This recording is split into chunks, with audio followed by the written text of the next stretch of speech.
আসসালামু আলাইকুম। আমরা এই মুহূর্তে দাঁড়িয়ে আছি চঞ্চল রিসোর্টে। তো আমাদের এক মুরব্বী চাচা, উনি এই যে আমাদের যেটাতে প্রাচীন আমলের ঢেকি, যেটাকে ঢেকি বলে, এটার কাজ কি ছিল?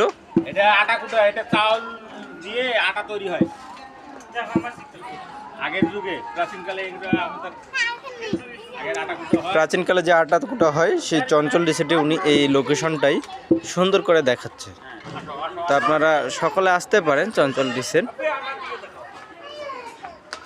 আমাদের দুই ইয়াঙ্গার ব্রাদার ছবি তোলায় ব্যস্ত।